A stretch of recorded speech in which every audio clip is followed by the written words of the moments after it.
Good morning বন্ধুরা, কেমন আছো তোমরা? আশা করি ভালো আছো। শিল্পীস ফ্যামিলিতে আর একটি নতুন ব্লগে সবাইকে ওয়েলকাম করছি। আর এখন বাজে সকাল 6:30। ছোটো মেয়ে স্কুলে বেরিয়ে গেছে, বড় মেয়ে আজকে স্কুলে যায়নি। আর গৌতম আজকে 2টা থেকে 10টা পর্যন্ত ডিউটি আছে, তো সকালে ঘরেই ছিল। কালকের কিছুটা মাখা রয়েছে, মানে ময়দা মাখা রয়েছে, যেটা দিয়ে দেখেছো মোগলাই পরোটা করেছি, সেটা কিছুটা মাখা ছিল, সেটা রয়েছে। সেটা দিয়ে দু তিনটা পরোটা করবো, ওরা দুজনে খাবে বাপ মেয়েতে। আর আমি যেটা পারি একটু আধটু খেয়ে নেব। তো আজকে যখন ভয়েস ওভারটা দিচ্ছি, হয়তো তোমরা বুঝতে পারছো না, খুব কষ্ট করেই দিচ্ছি, কারণ কালকে রাত্রে শরীরটা এত খারাপ ছিল, কালকে ভয়েস ওভারও দিতে পারিনি, ভিডিও এডিটও করতে পারিনি। তো এটা আজকে সকালে ভিডিওটা এডিট করছি, জানি না ভিডিওটা কখন তোমাদের কাছে পোস্ট করতে পারবো। তবে কিছুই তুলতে পারিনি, সকালে যা তুলেছি, রাত্রেবেলা খাওয়ার পরে এত শরীর খারাপ ছিল, তো আর কিছুই করতে ইচ্ছা করলো না। ভাগ্যিস যে রাত্রেবেলা মেয়েরা মানে টিচার্স ডেতে গেছিলো, ওইখান থেকে বিরিয়ানি নিয়ে এসেছিলো, সেটাই খেয়েছে। কিন্তু গৌতমের জন্য কষ্ট করে 2টো রুটি করেছিলাম, ও দুধ দিয়ে খেয়ে নিয়েছে। তো যাই হোক, সেইগুলো হচ্ছে আজকের বিষয়। কালকে জানি না তোমাদের কাছে ভিডিও দিতে পারবো কিনা, আজকে অবশ্যই তোমরা পেয়ে যাবে এই ভিডিওটা। তবে বোরিং হোক আর যাই হোক, আমার লাইফস্টাইল তো সেটা তো তোমাদের কাছে প্রেজেন্ট করতেই হবে, কারণ মিস গেলেই না আরও চ্যানেলটা রিচ ডাউন হয়ে যায়, সেটা তোমরা অনেকেই বুঝতে পারো। চ্যানেলটা অলরেডি অনেকটাই রিচ ডাউন হয়েছে, তো ওইগুলো নিয়ে ভাবি না, কারণ আমার কর্ম আমাকে করে যেতে হবে। আর একটা জিনিস মানি যে তুমি তোমার কর্ম করো, ভগবান একটা কথা বলেন যে উনি ওনার ফলটা দেবেন। তো সেইভাবেই নিত্যদিন কাজ করে চলেছি, আজও করছি। কিন্তু হ্যাঁ, ভয়েস ওভার দেওয়ার সময় খুবই কষ্ট হচ্ছিলো, এত মাথা যন্ত্রণা করছিল, গা গোলাচ্ছিল, মনে হচ্ছিল চুপ করে চোখ বুজে পড়ে থাকি। অলরেডি সকালে ঘুম থেকে উঠে যেইটুকু কাজ করার করেছি, করে মেয়েদের স্কুলে পাঠিয়ে দিয়েছি। আর কালকের গুড মর্নিং বন্ধুরা, কেমন আছো তোমরা? আশা করি ভালো আছো। Welcome back to my channel Shilpi's family. তো কালকে রান্না করেছিলাম, করার পরে এইটুকু, এই যে দেখো এইটুকু ময়দা মাখা রয়েছে। তো এই ময়দা মাখাটা দিয়ে সকালবেলা মেয়েকে করে দেবো হচ্ছে, বড় মেয়েকে করে দেবো হচ্ছে লুচি, আর ওই যে তরকারিটা, আলুর তরকারিটা রয়েছে, সেটা দিয়ে ও খাবে। আর ছোট মেয়ে সকালবেলা ছাতু খেয়ে স্কুলে চলে গেছে। সকালবেলা আজকে ওকে ছাতুই দিয়েছি, ছাতুরগুলো। আর এমনি টিফিন ওর বাবা বাইরের থেকে দিয়েছে। এখন না ভারী টিফিন খেতে চাইছে না, কেন জানি না কি হয়েছে। এখন দেখো না তোমরা, আমি টিফিন করিই না ঘরে, কারণ ওই সকালে ঘর থেকে পেট ভরে ভাত খেয়ে যায়, তারপরে টিফিন দিলেও ফেরত নিয়ে চলে আসে। এর আগে রিসেন্ট দেখেছো তোমরা, টিফিন দিয়েছি, একদম টিফিন বক্স সমেত ঘরে নিয়ে চলে এসছে, যার জন্য আর দেই না। তো চলো, এই যে আটা মাখা যেটা রয়েছে, মেয়েকে করে দেবো লুচি, আর গৌতমকে করে দেবো পরোটা, আর কালকের আলুর তরকারি দিয়ে ওরা দুজনে খাবে। আর আমি মুড়ি টুড়ি যেটা পাই সেটাই সকালে ব্রেকফাস্টটা করব। এবারে হচ্ছে গিয়ে তোমার দুপুরবেলা রান্নাবান্নাগুলো করতে হবে। প্রথমে করব কি, স্নান স্নান করে ঠাকুর পুজোটা দিয়ে তারপরে রান্না করবো। আপাতত পরোটাটা ওদের করে দিয়ে নিই, তারপরে স্নান করে ঠাকুর পুজো দিয়ে তারপরে রান্না বসাবো। তো চলো দেখতে থাকো সকাল থেকেই ব্লগটা, আশা করি তোমাদের ভালো লাগবে। ঠিক আছে। গৌতম নিয়ে আসছে এই চানাচুরটা, আমার দাদা দিয়েছে চানাচুর। দাদা যে চানাচুরটা দিয়েছে সেটা একটু মিষ্টি মিষ্টি লাগে, আমার আবার ওই চানাচুরটা খুব ভালো লাগে, কিন্তু গৌতম খেতে পারে না, ওরা আবার একটু ঝাল ঝাল চানাচুর দরকার পড়ে। ওই বিকেলে একটু মুড়ি খায়, হালকা পাতলা মুড়ি খায়, আর কিছু খেতে চায় না ও ঘরে থাকলো। ওই মুড়ি তুমি রসুন দিয়ে, পেঁয়াজ দিয়ে, খুব কাঁচা লঙ্কা দিয়ে ঝাল ঝাল করে মেখে দেবে, ওইটা ভালো খায়। তার সাথে একটু চানাচুর দিয়ে দিলে তো আরও ভালো খায়। তো এটা নিয়ে আসছে। আমি না চানাচুরের কিন্তু ডাব্বার থেকে, মানে প্যাকেট থেকে বের করে ডাব্বায় রাখি না, তাহলে তাড়াতাড়ি নষ্ট হয়ে যায়। এই প্যাকেট সমেত ডাব্বার ভিতরে ঢুকিয়ে দেবো। আমি হরলিক্স বলো, কিন্তু রিসেন্ট হরলিক্সটা অল্প আছে বলে ডাব্বায় ঢেলে দিয়েছি, তাছাড়া সমস্ত কিছু কমপ্লান বলো, হরলিক্স বলো, এগুলো বলো, ক্যালগস বলো, এগুলো সব আমি প্যাকেট সমেত ডাব্বার ভিতরে রাখি। চলো পরে আসছি, ঠিক আছে, এটা রাখি।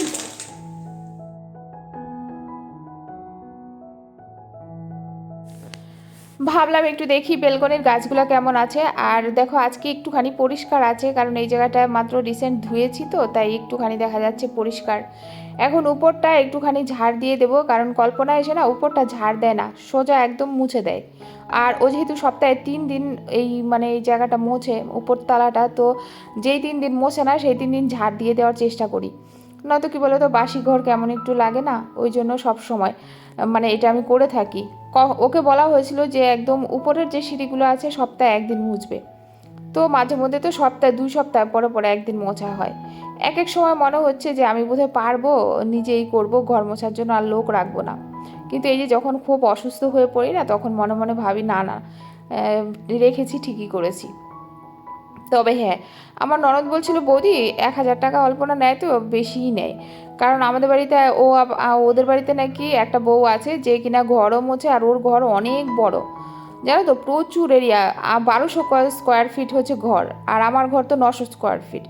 তো সেইখান থেকে এত বড় ঘর মোছে, তারপরে নাকি জামা কাপড় ধোয়, আবার হচ্ছে বাসন মাজে, তার মধ্যে ও 1,000 টাকা দেয়। তারপর আমি যে বাড়িতে ভাড়া গেছিলাম ওই দিদিভাইও বললো ওদের বাড়িটা অনেক বড়। ওই দিদিভাইয়ের বাড়ি তো এরকম বাসন মাজে, জামা কাপড় ধোয় না, ঘর মোছে, আর হচ্ছে গিয়ে উঠানের মতো ওই যে সামনে জায়গাটা আছে, তোমরা খেয়াল করেছিলে, ওই জায়গাটা অনেকই ধুয়ে দেয় প্রত্যেক দিন। তারপরে 1,000 টাকা নেয়।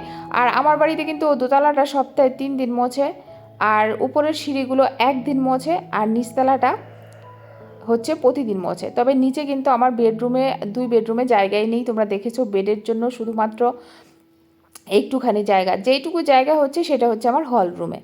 তো সেই তুলনায় সবাই আমাকে একটা কথা বলছে, বৌদি টাকাটাও বেশি নেয় আর মিসও করে প্রচুর। আর অল্পনা ভালোই মিস করে। ও হয়তো আমার ভিডিওটা দেখলে ভাববে বৌদি তুমি এগুলো ভিডিওতে বলেছো, কিন্তু আজকে বাধ্য হলাম বলতে। আর আমি যখন অসুস্থ থাকি, বিশেষ করে আমার যখন খুব প্রয়োজন, তখনই ও ছুটি নিয়ে নেয়, জিনিসটা দেখেছি। ওকে 100 দিন বলেছি তুমি আগে বলে দেবে, ও কী করে, যেদিন আসবে না সেদিন সকালে ফোন করে দেয়। যাই হোক, এই জন্য মাঝে মধ্যে মনে হয় আর লোক নেব না, নিজে নিজে যা পারি করবো। আর এই যে দেখছো ফুলকপি, তারপরে হচ্ছে এই যে লাল শাকের গোড়া, এগুলো রেখে দেবো, এই পাতাগুলো, ফুলকপির পাতা আর কি, এগুলো রেখে দেবো এই বালতিটার মধ্যে। এটা হচ্ছে কাঁচরার বালতি, এটার মধ্যে জল দিয়ে রেখে দেবো, এগুলো যখন পচে যাবে তখন গাছের গোড়ায় দেবো। এটা আমার ননদ শিখিয়ে দিয়ে গেছে, বলে বৌদি এর থেকে ভালো সার আর হতে পারে না, তুমি কিন্তু এটা করতে পারো।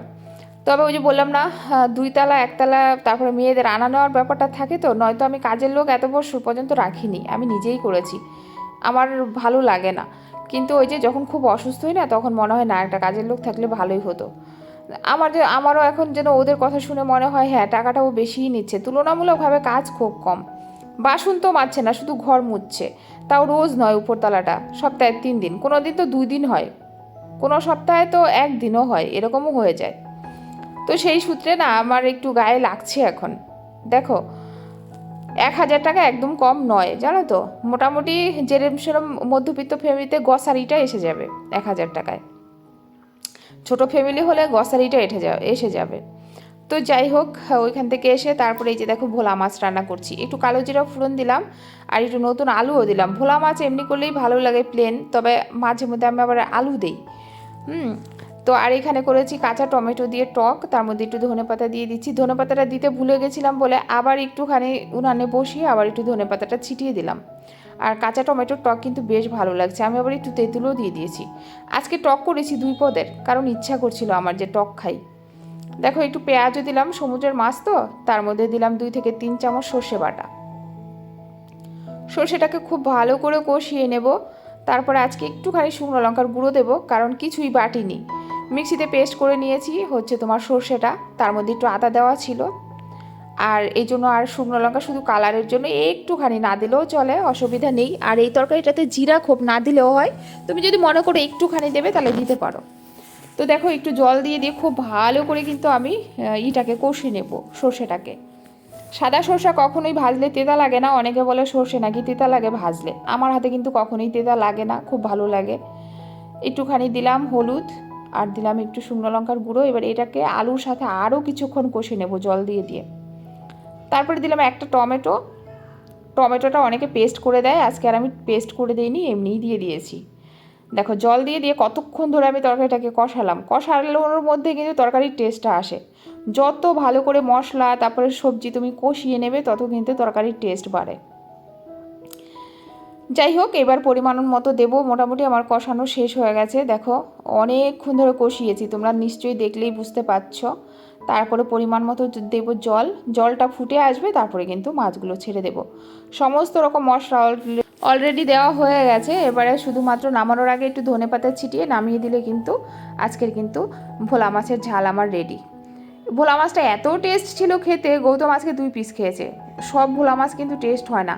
ভোলা মাছ না সবসময় যখন কিনবে, তখন যেই ভোলা মাছটা দেখবে মাথাটা চোখা মতো, চ্যাপটা না, মানে গোল মতো না, একটু চোখা মতো, সেই রকম ভোলা মাছ কিনবে, সেটার টেস্ট কিন্তু আলাদা হয়। আমি তোমাদের বলে দিলাম, আর একটু কালচে টাইপের থাকবে ভোলা মাছটা, একদম সাদা মেরমেরে থাকবে সেই ভোলা মাছ না, একটুখানি কালচে টাইপের থাকবে আর মুখটা একটু ছুচালো টাইপের থাকবে। ওই টাইপের ভোলা মাছগুলো একটু বড় সাইজের দেখে কিনবে, সত্যি খুব টেস্ট হয়। যাই হোক, একটু নুনটা ছেঁকে নিলাম লাস্টে ঠিক আছে কিনা। তারপরে এই যে দেখো ফাইনালি আমার কিন্তু ভোলা মাছের ঝাল রেডি। যেহেতু সর্ষে দিয়েছি একটুখানি বসে যাবে থমথমে, তো একটু ঝোল ঝোল অবস্থায় রেখে নামিয়ে দিলাম। হয়ে গেল ভোলা মাছের ঝোল। মানে তারপরে এখন করব হচ্ছে লাল শাকের টক। এইটা যে কি ফেভারিট আমাদের ঘরে সবার, ভাবতেও পারবে না। দিলাম একটুখানি নুন, তার মধ্যে দিলাম 3টা কাঁচা লঙ্কা। এবারে যখন একটু জলটা গরম হয়ে গেছে তার মধ্যে দিলাম এই যে শাকগুলো। আর এই শাকগুলো এত সুন্দর গলে যায়, মানে মোমের মতো। একটুখানি পরে দেখবো সেদ্ধ হয়ে একেবারে গলে মোম হয়ে গেছে। তো এই যে একটু ঢাকা চাপা দিয়ে দেবো, ঢাকা চাপা দিয়ে তারপরে এই যে দেখো তরকারির কালারটা দেখো, বললাম না একটু বসে যাবে, অনেকটা বসে গেছে। আর এখানে যে দেখো শাকটা মোটামুটি সেদ্ধ হয়ে গেছে, এই যে হাত দিয়ে একটু দেখেও নিলাম সেদ্ধ হয়ে গেছে। এবার এর মধ্যে দেবো হচ্ছে একটুখানি তেঁতুল। তেঁতুলটা তোমরা আন্দাজ মতো দেবে, যে যতটা খেতে পারো। তবে শুধু তেঁতুল নয়, তোমরা যে কোনো টক এর মধ্যে কিন্তু ইউজ করতে পারো, ভালো লাগে খেতে। যাই হোক, এবার নামিয়ে এটাকে দেবো ফুরনে। আর তোমরা অনেকে ফুরনে কি বলো তো, যেহেতু টক তোমরা কিন্তু হয়তো বা এটার মধ্যে সর্ষা ফুরন দেবে না, একদমই দিও না। এই টকের মধ্যে তোমরা কালো জিরা ফুরন দেবে। আজকে বলে দিলাম, ওইভাবে খেয়ে দেখো। দিলাম একটুখানি কালো জিরা, সামান্য একটু তেল দিলাম, তার মধ্যে দিলাম কালো জিরা, এবার দেবো একটা শুকনো লঙ্কা। ব্যাস, এইবার এই যে টকটাকে ঢেলে দিলেই ব্যাস রেডি টক। এইবার নামানোর আগে স্বাদ অনুযায়ী একটুখানি চিনি দিয়ে দেবে, সামান্য, যেন একদম বুঝতে না পারে কেউ যে এর মধ্যে তুমি চিনি দিয়েছো। তো আমি এই যে দেখো ছোট্ট চামচের 1 চামচ চিনি দিয়ে দিলাম। এইবার নেড়ে চেড়ে নামিয়ে নিলে কিন্তু আমার টকটাও রেডি। ওফ, এই টকটার ঝোলটা চুমু দিতে কী যে ভালো লাগে, মানে তোমরা ভাবতেও পারবে না। কখনো করে খেয়ে দেখো। এই লাল শাকের শুকনা টক কিন্তু অনেকেই খায় একদম শাকের মতো করে, তার মধ্যে তেঁতুল দিয়ে। সেটার আলাদা টেস্ট, আর এটার কিন্তু সম্পূর্ণ আলাদা টেস্ট। যাই হোক, দুটো রেসিপি হয়ে গেল অলরেডি। এইবারে হচ্ছে শাক ভাজা করব। দিলাম তেল, তার মধ্যে দিলাম পেঁয়াজ, রসুন, কাঁচা লঙ্কা। এবার এটাকে একটু নেড়ে চেড়ে তারপরে দিয়ে দিলাম একটুখানি লবণ। এইবারে দেবো হচ্ছে শাকটা। তারপরে শাকটাকে শুধু এর সাথে ভেজে নেব একদম লাল লাল করে, আর কিছুই না। মোটামুটি সব কিছু দেওয়া হয়ে গেছে, যা যা দেওয়ার দরকার। নামানোর আগে আমি একটুখানি চিনি দেই, তোমরা চাইলে। দুষ্টুকে খেতে দিয়ে দিলাম, দুষ্টু স্কুল থেকে চলে এসছে। আর দুষ্টু এখানে এই দেখো, এখানে হচ্ছে লাল শাক ভাজা, আর এটা হচ্ছে টমেটো দিয়ে, কাঁচা টমেটো দিয়ে টক ডাল, তোমরা তো দেখেছো। আর এটা হচ্ছে তেঁতুল দিয়ে লাল শাকের টক, আর এটা হচ্ছে ভোলা মাছের ঝাল। আজকে জানো ভাতটা একটু আগে করেছি, তো এই যে মুখটা কেন কালো বলো তো, বলছে মা ভাতগুলো ঠান্ডা হয়ে গেছে, অথচ একটু উষ্ণ গরম আছে। মাইক্রোওভেনে আগুনের মতো গরম করে দিলে ওর কাছে ভালো লাগতো। তারপরে এই যে মেয়েরা দেখো এখন এসছে, ওই যে টিচার্স ডে ছিল, টিচার্স ডে না অ্যাকচুয়ালি চিলড্রেন্স ডে যখন ছিল, তখন ওদেরকে টিচার নেমন্তন্ন করেনি, মানে সব সময় তো ওই টিচাররা নেমন্তন্ন করে স্টুডেন্টদেরকে খাওয়ায়। তো হঠাৎ করে উনি প্ল্যান করলো যে আজকে সবাইকে ডাকছে, আর সবাইকে ডেকেছে, আর সবাইকে একটা করে গিফটও দিয়েছে, প্লাস খাওয়া দাওয়া করিয়েছে। আর এরকমভাবেই প্যাকেটগুলো করেছে, বিরিয়ানির প্যাকেট করেছে, যে তোমরা যে চাও ওইখানেও খেতে পারো, যে চাও বাড়ি নিয়ে যেতে পারো। তো এত রাতে ঠান্ডার মধ্যে যেহেতু অনেকটা দূরে, মেয়েরা বললো যে ম্যাম আমরা বাড়ি নিয়ে চলে যাব, বাড়ি গিয়ে খাবো। কারণ 2 বোন গেছিলো, গৌতম তো বাড়িতে নেই অফিসে, তো 2 বোন আসবে এত রাত করে। আর এইটা দেখে তো আমার মেয়ে এত খুশি হয়েছে, ও এই টাইপের পেন্সিল বক্সগুলো খুবই পছন্দ করে। আমি এত কিনে দিয়েছি, ওর খুব ভালো লাগে, ও খুব পছন্দ করে। আর আমার ছোটো মেয়ের একটা অভ্যাস কী বলো তো, দামি জিনিস দাও, কমা জিনিস দাও, ওকে যাই দাও, ও গিফট দিলে ও এত খুশি হয়। আমার দিদি বলে যে আমার ওকে গিফট কিনে দিতে খুব ভালো লাগে। আর বড় মেয়ে খুশি হয়, কিন্তু ওইটাও কি বলো তো, বুঝাতে পারে না যে আমিও খুশি হয়েছি। তবে ওরও ভালো লেগেছে, ওকে দিয়েছে একটা কফি মগ, আর ওকে দিয়েছে হচ্ছে একটা পেন্সিল বক্স। দুটো গিফটই খুব সুন্দর ছিল। তারপরে দেখো এই যে 2 মেয়েকে বেড়ে দিয়েছি বিরিয়ানি, আর ওরা দুজন এখন খাচ্ছে। খেতে গিয়ে 2 চামচ খেয়ে বলছে মা আর খাবো না, অথচ বিকেলে কিন্তু কিচ্ছুই খায়নি। আমি যদিও বিকেলে একটুখানি খেয়েছিলাম, 2টো লুচি আর একটুখানি কালকের আলু তরকারি ছিল সেটা, কিন্তু এরা খায়নি। তবু ওই দেখো বলছে মা খেতে পারবো না, কালকে সকালে স্কুলে যাওয়ার আগে খেয়ে নেবো, তুমি মাইক্রোওভেনে গরম করে দেবে। তা আমি বললাম যতটা পারো খাও, বলছে মা তুমি খেয়ে নাও না। এবার আমারও না আজকে একদম ইচ্ছে নেই, গৌতমের জন্য করবো 2টো রুটি, গৌতম তো বিরিয়ানি খাবেই না, ঘরে করলেই খেতে চায় না। তো গৌতমের জন্য করবো 2টো রুটি, আর আমি না আর কিচ্ছু খাবো না, এখান থেকে 2 চামচ বিরিয়ানি খেয়ে শুয়ে পড়বো। আর যেটা থাকবে সেটা সত্যি রেখে দেবো, কালকে মাইক্রোওভেনে গরম করে দেবো, সকালে খেয়ে ওরা স্কুলে চলে যাবে। তো চলো এইভাবে খেতে খেতেই আজকের ভিডিওটা এন্ড করে দিচ্ছি। শরীরটা এখন থেকেই খুব খারাপ লাগছে, অলরেডি মাথা ধরে গেছে। মেয়েদের আমি তাই বলছিলাম, আমি তো খাচ্ছি, আমার মাথা কিন্তু চিন করে ধরে গেছে। তো রাত্রেবেলা বোধ হয় খুব একটা ভালো কাটবে না, আমি বুঝতে পারি আমার মাথা যন্ত্রণা কখন করবে। সত্যিকারেরই রাত্রেবেলা এত যন্ত্রণা ছিল যে 2-3টে ট্যাবলেট খেয়েও কিছু হয়নি। সারাটা দিন, আজকেও সারাটা দিনই ভুগছি। ভয়েস ওভার দিচ্ছি যখন, তখন খুব কষ্ট করে হাঁপিয়ে হাঁপিয়ে দিচ্ছিলাম। যদিও তোমরা বুঝতে পারছো না, কারণ খুব কষ্ট করে, ওই যে বলে না শারনিকের জোর, ওই জোরেই দিচ্ছিলাম। আজকে ব্লগিংও সারাদিন খুব একটা বেশি করতে পারিনি, জানি না কালকে কি ভিডিও তোমাদের দেব। তো চলো আজকের মতো এইভাবে খেতে খেতে ভিডিওটা এন্ড করে দিচ্ছি। সবাই ভালো থেকো, সুস্থ থেকো, দেখা হবে আরেকটি নতুন ব্লগের সাথে কালকে, যদি বেঁচে থাকি তবে। চলো টাটা, সবাইকে গুড নাইট, শুভরাত্রি।